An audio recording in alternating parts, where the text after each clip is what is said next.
Assalamualaikum warahmatullahi wabarakatuh. Salam sejahtera pada anak-anakku sekalian. Apa kabar semuanya? Mudah-mudahan dalam keadaan sehat walafiat. Alhamdulillah kita berjumpa kembali dalam pelajaran pendidikan agama Islam dan budi pekerti. Sebelum kita lanjut, jangan lupa berdoa. Kita membaca Ummul Quran Suratul Fatihah dan doa sebelum belajar. Membaca surat Al-Fatihah dimulai. Bismillahirrahmanirrahim. Alhamdulillahirabbil alamin. Arrahmanirrahim. Maliki yaumiddin. Iyyaka na'budu wa iyyaka nasta'in. Ihdinas siratal mustaqim. Siratal ladzina an'amta 'alaihim ghairil maghdubi 'alaihim waladdallin. Amin. Rabbi zidni ilman nafi'an warzuqni fahman wasi'an wa wafiqni amalan salihan mutaqabbalan.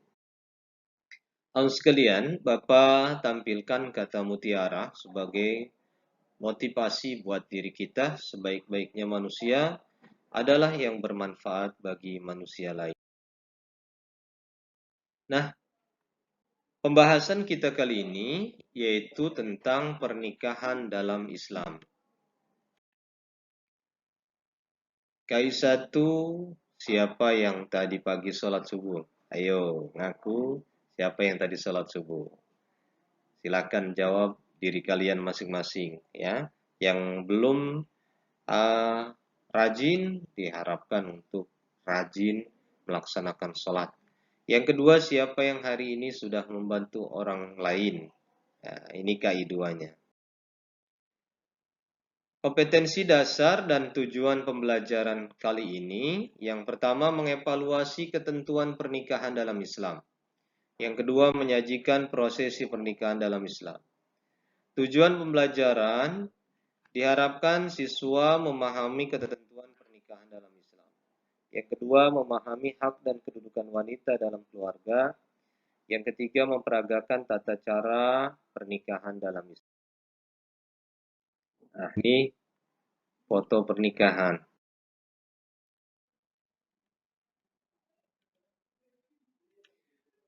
Pengertian pernikahan di dalam Islam itu pernikahan disebut juga munakahat. Munakahat. Nikah menurut bahasa artinya menghimpun atau mengumpulkan, ya, laki-laki dan perempuan. Menurut bahasa. Sedangkan menurut istilah, nikah adalah suatu ikatan lahir dan batin antara laki-laki dengan perempuan yang bukan muhrim sebagai suami istri dengan tujuan untuk membina rumah tangga yang bahagia sesuai tuntunan Allah Subhanahu wa taala dengan ijab kabul, ya, seorang laki-laki dengan seorang perempuan, maka terjadilah ikatan lahir dan batin. Pernikahan diatur dalam Undang-Undang Nomor 1 Tahun 1974. Next. Hukum nikah itu ada 5. Yang pertama sunnah. Apa arti sunnah atau penjelasan sunnah? Berkeinginan untuk menikah dan mampu lahir dan batin. Ya. Sudah mampu lahir dan batin. Yang kedua wajib. Berkeinginan menikah, mampu lahir dan batin, dan khawatir kalau tidak cepat-cepat menikah terjerumus kepada perbuatan zina. Yang ketiga makruh, bagi yang tidak mampu memberikan nafkah lahir dan batin. Makanya jangan coba-coba belum mampu nafkah lahir dan batin sudah mau nikah. Yang keempat haram. Menikah dengan tujuan niat jahat untuk menyakiti si istri. Yang kelima mubah atau jaiz, ini adalah hukum dasar pernikahan. Dalil tentang pernikahan kita sudah sama-sama tahu atau sering mendengar ketika menghadiri acara pernikahan. Dalil tentang pernikahan itu Quran surat Ar-Rum ayat 21. Ya. Penghulu yang baca Quran ketika acara pernikahan selalu membaca ayat ini. Wa min ayatihi an khalaqalakum min anfusikum azwaja litaskunu ilaiha wa ja'ala bainakum mawaddatan wa rahmah. Inna fi dzalika laayatil liqaumi yatafakkarun. Yang artinya dan di antara tanda-tanda kekuasaannya ialah dia menciptakan untukmu istri-istrimu dari jenismu sendiri, supaya kamu cenderung dan merasa tentram kepadanya, dan dijadikannya di antaramu rasa kasih dan sayang. Sesungguhnya pada yang demikian itu benar-benar terdapat tanda-tanda bagi kaum yang berpikir. Lalu dalil yang kedua adalah hadis. Hadis Nabi, ya ma'syaras sabab, man istata'a minkumul ba'a falyatazawwaj, fa innahu aghaddu lil basar wa asanu lil farji wa man lam yastati' fa alayhi bis-sawmi fa innahu lahu wija'un. Wahai para pemuda, barang siapa yang sudah sanggup menikah, maka menikahlah. Nah, ini anjuran Nabi. Kalau sudah sanggup, mampu lahir dan batin, silakan. Karena itu lebih menundukkan pandangan dan lebih menjaga kemaluan. Barang siapa yang belum mampu, maka berpuasalah. Karena puasa itu obat pengekang nafsunya. Hadis riwayat Bukhari dan Muslim. Tujuan pernikahan yang pertama memperoleh keturunan. Yang kedua, sarana untuk beribadah kepada Allah. Yang ketiga, menjalankan sunnah Rasul. Yang keempat, melapangkan pintu rezeki. Yang kelima, menjauhkan diri dari fitnah. Yang keenam, menjauhkan diri dari perbuatan maksiat. Dan yang ketujuh, menyempurnakan separuh agama. Yang kedelapan, membangun keluarga yang sakinah, mawadah, dan rukun dan syarat dalam pernikahan. Rukun, calon suami, calon istri, adanya wali, adanya 2 orang saksi, dan adanya ijab kabul. Ya, kalau syaratnya berakal sehat, beragama Islam, ya bukan muhrim, tidak sedang dalam ihram. Nah, itu banyak ya syarat-syaratnya.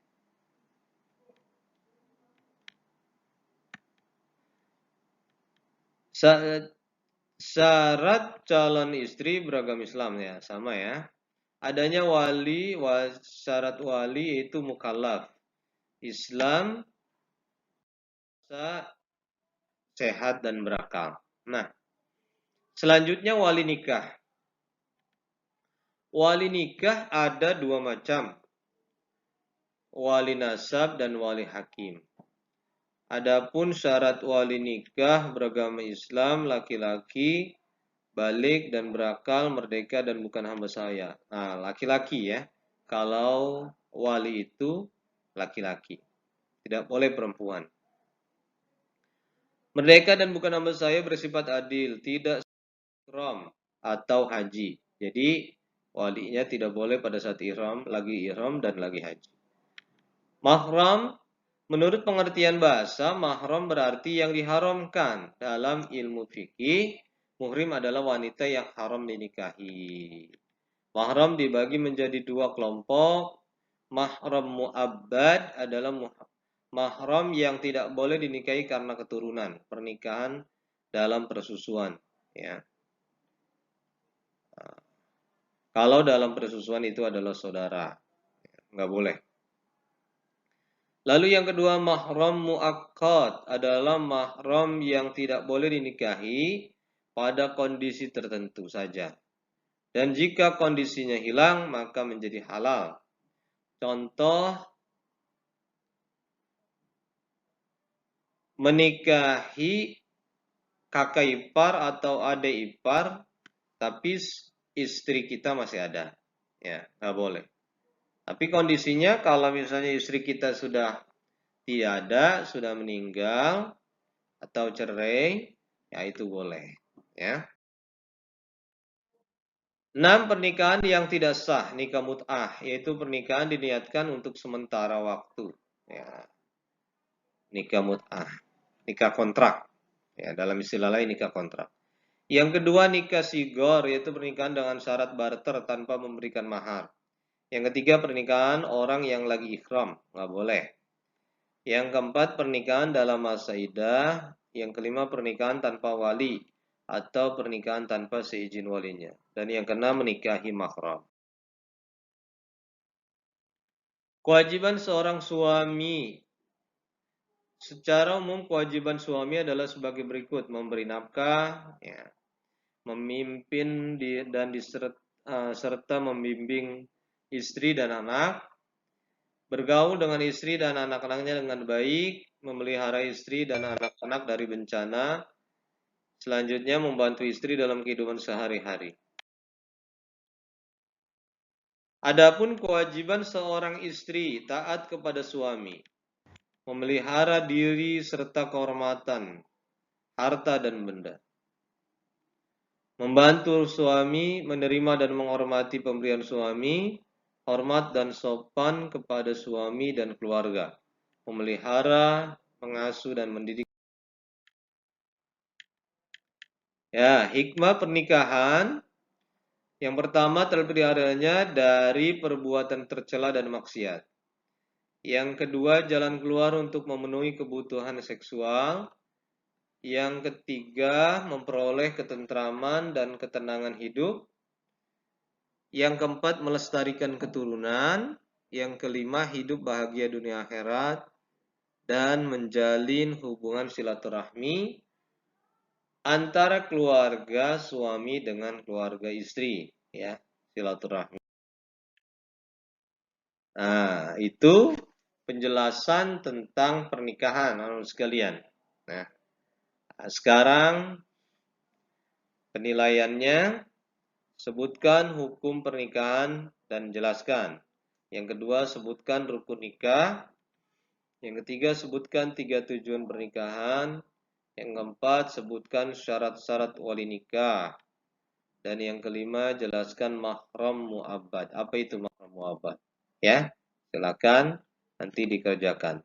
Tugas mandirinya, coba amati perilaku masyarakat di sekitar rumahmu atau di tempat lain. Mengapa banyak terjadi kekerasan dalam rumah tangga? KDRT. Masalahnya KDRT. Cari akar masalah dan solusinya. Ya. Baik, anak sekalian, pertemuan hari ini cukup. Ya, tugas mandirinya silakan kalian kerjakan. Ya. Minggu depan kita ketemu lagi dan kita review, kita ulang-ulang pembahasan kali ini. Terima kasih dari Bapak. Cukup sekian. Assalamualaikum warahmatullahi wabarakatuh.